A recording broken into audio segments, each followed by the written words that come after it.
एक बार की बात है।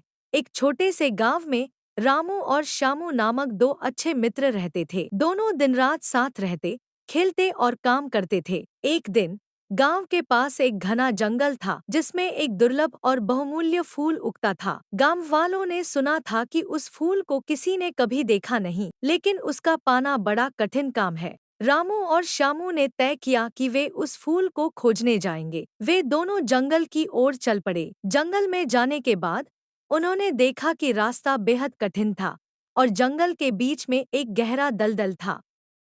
रामू ने श्यामू से कहा, हम इस दलदल को पार नहीं कर सकते, हमें वापस लौट जाना चाहिए। श्यामू ने कहा, नहीं, हमें कोशिश करनी चाहिए।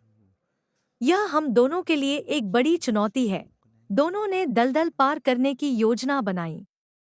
श्यामू ने एक बड़ा पेड़ की शाखा को दलदल के पार करने के लिए पुल के रूप में इस्तेमाल किया और रामू ने शाखा को पकड़कर चलने में मदद की। दलदल पार करने के बाद उन्होंने मेहनत की और अंत में दुर्लभ फूल खोज ही लिया। जब वे फूल के साथ गांव वापस लौटे तो गांव वालों ने उनकी बहादुरी की बहुत तारीफ की।